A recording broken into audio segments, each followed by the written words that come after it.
जंगल में वो दो घर पास पास ही थे, मगर एक घर में खुशियाँ ही खुशियाँ थीं। वो घर चिड़िया का था, जिसमें मम्मा चिड़िया, उसका पति मानो चिड़ा और बेटी गुड़िया रहते थे।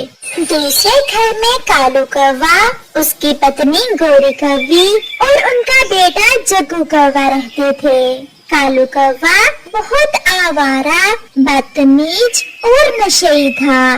गौरी, क्या कुछ पैसे घर में हैं?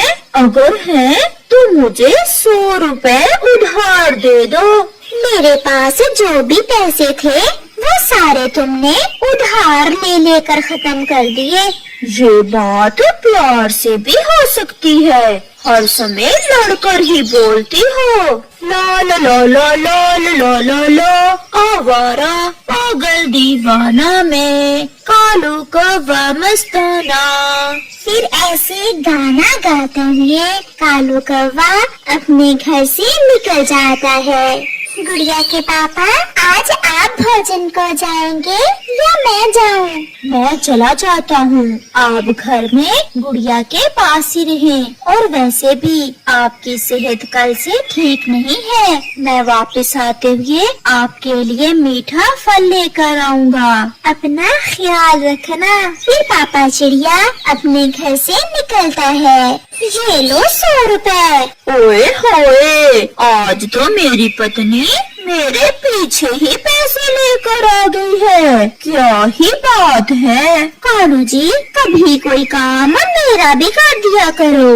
बताओ बताओ गौरी, पैसों के अलावा कहोगी करूँगा, बस एक पैसे न मांगना और मेहनत वाला काम भी न बताना। बहुत आसान है मेरा काम। तो फिर बताओ। चिड़िया का पति उसका बहुत ख्याल रखता है और तुम नशा करते हो।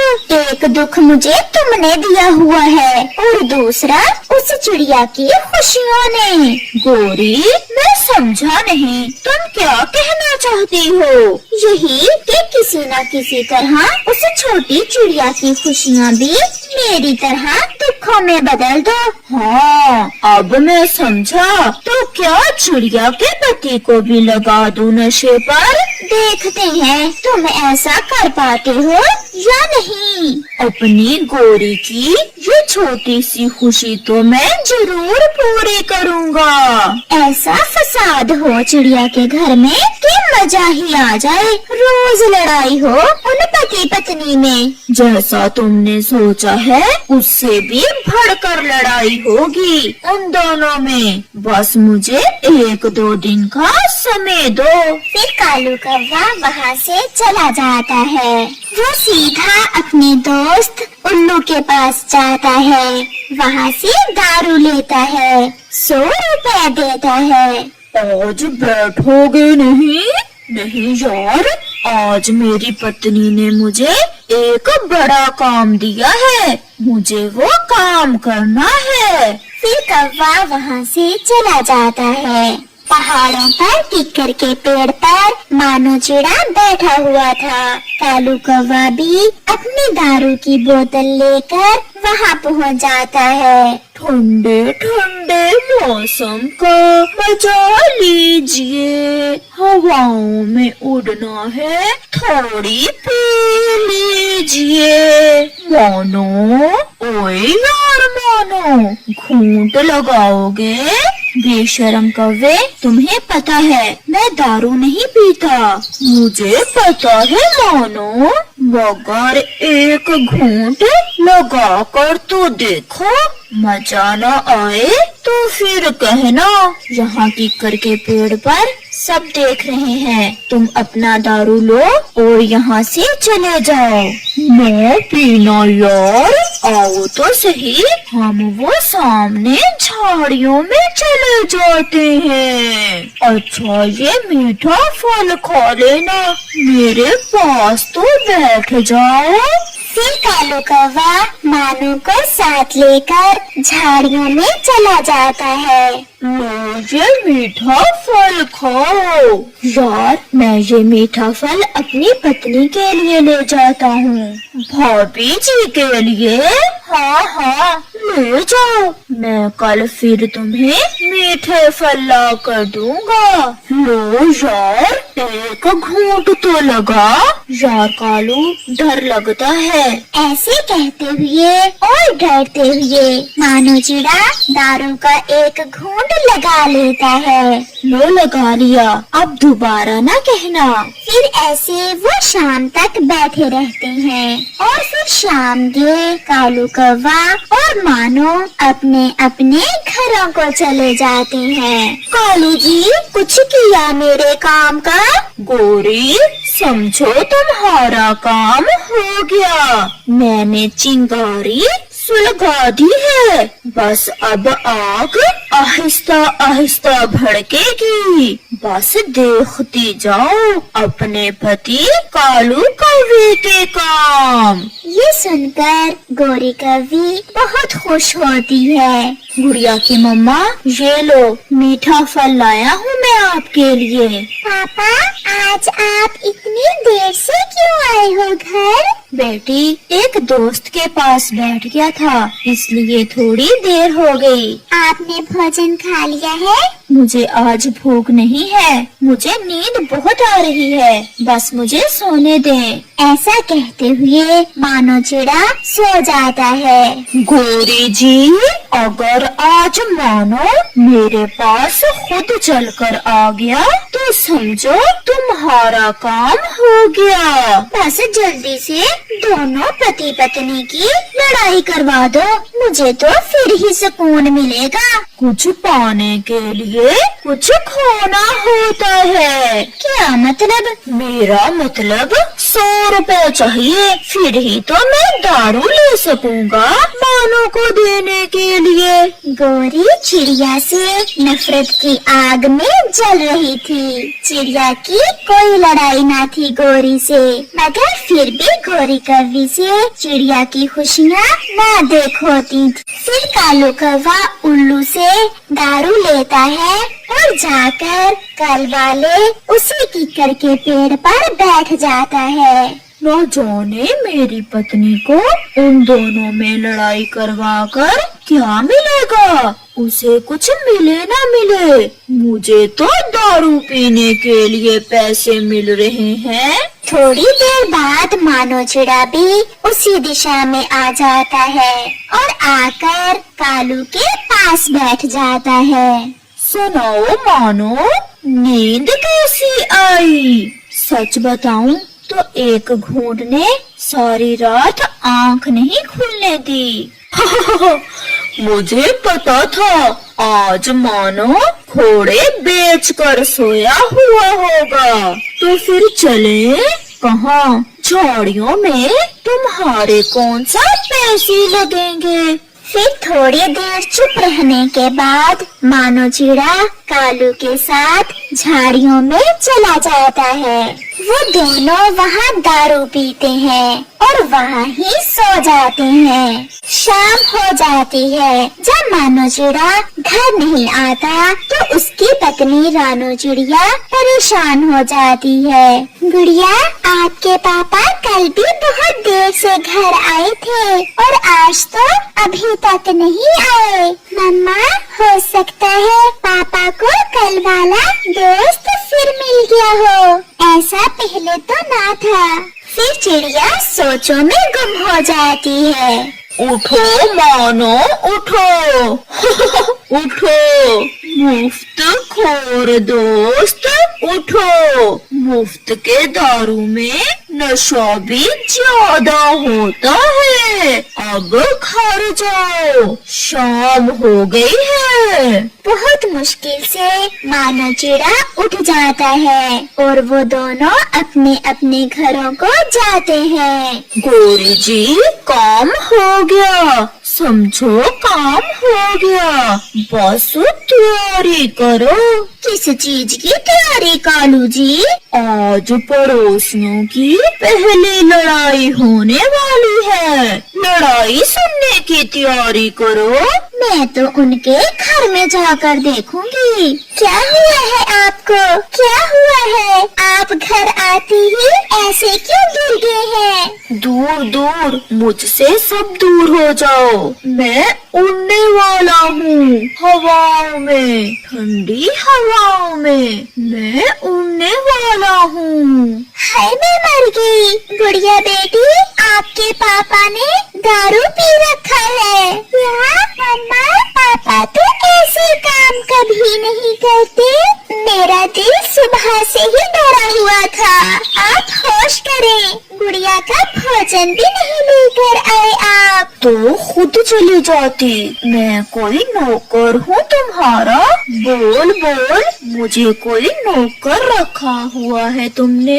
कालू कालू इधर आओ, कान लगाकर सुनो तो जरा, काम शुरू हो गया है। मैं अपने घर को गोरी कव्वे के घर जैसा नहीं होने दूंगी। कल से आप घर में ही रहेंगे और भोजन मैं खुद ले आया करूंगी। घर भी मेरा और मर्जी भी मेरी। ये सब सुनकर कालू और गोरी अपने घर में बैठे हंस रहे थे। प्यारे दोस्तों, इस कहानी का अगला भाग देखने के लिए कल तक इंतजार करें और आपको ये वाला भाग कैसा लगा है हमें कमेंट करके जरूर बताएं। अपना जंगल छोड़कर वो सभी पक्षी आज ही उस जंगल में आए थे। सबके पास अपने अपने भोजन के बैग तो थे, परंतु अब उन्हें यहाँ इस नए जंगल में अपने लिए घर बनाने थे। दोस्तों, अब तो शाम हो गई है, समय थोड़ा है। आज की रात तो हमें खुले आसमान तले ही गुजारना होगी और फिर कल हम सब अपने लिए घर बना लेंगे। यहाँ तो दिन के समय ही इतनी ठंड है, रात को क्या होगा? ठंडी हवा मेरे तो शरीर से पार हो रही है। कबूतर यार, आप तो बहुत जल्दी घबरा जाते हो। एक रात की ही तो बात है, जैसे ही सुबह होगी हम सब अपने लिए सुरक्षित घर बना लेंगे। ऐसे घबराने से काम नहीं चलेगा कबूतर भैया। हम इस जंगल में ले आए हैं, कुछ न कुछ मुसीबतें तो सहना ही पड़ेंगी। अपने दोस्तों के हौसला देने से कबूतर भी थोड़ा अकड़ कर बैठ जाता है। आप ठीक ही कह रहे हो, एक रात तो हम गुजार ही लेंगे। फिर वो सब वहीं बड़े पेड़ के नीचे रात गुजारने का फैसला करते हैं। वो सब अपने अपने भोजन के बैग अपने सर तले रखते हैं और आराम करने के लिए लेट जाते हैं। कालू जी, आज सारा दिन हवाएं चल रही थी, इसलिए आज की रात तो बहुत ठंडी होगी। जल्दी से अंगीठी में आग सुलगा दो। मैं अभी आग सुलगा देता हूँ। मुझे तो ऐसी ठंड की रातें बहुत सुंदर लगती हैं। फिर कालू कौवा अपने घर को गर्म रखने के लिए आग जलाता है। जैसे ही रात थोड़ी गहरी होती है, हवा और भी तेज हो जाती है और ठंड और भी बढ़ जाती है। पहले तो वे सभी दोस्त एक दूसरे से सोने का नाटक करते रहते हैं। फिर जब ठंड उनके बर्दाश्त से बाहर हो जाती है, तो चिड़िया सबसे पहले उठकर बैठ जाती है। कबूतर भैया, क्या सोए हुए हो? मेरी तो ठंड से जान जा रही है। ऐसे हालात में नींद कहाँ आती है? मैं तो मर जाऊंगा। आज पहली ही रात इस जंगल में मेरी आखिरी रात होगी। दोनों की बातें सुनकर तोता भी तुरंत बोलता है, चिड़िया बहन, कबूतर सच कह रहा है। आज की रात जिंदा रहेंगे तो फिर ही कल घर बनाएंगे ना। मुझे तो लग रहा है हम सब आज रात ही ठंड से मर जाएंगे। फिर चिड़िया की नजर थोड़ी दूर एक घर से निकलती रोशनी पर जाती है। दोस्तों, वो देखें, सामने किसी पक्षी ने अपने घर में आग जला रखी है। चलो हम आज की रात उस पक्षी को हमें अपने घर में रखने की विनती करते हैं। फिर वो सब अपना अपना भोजन वहीं छोड़कर उस घर की तरफ उड़ते हैं। चिड़िया दरवाजे पर दस्तक देती है। कालू कौवा खिड़की से पूछता है, बताओ बताओ, क्या बात है पक्षियों, कौन हो तुम?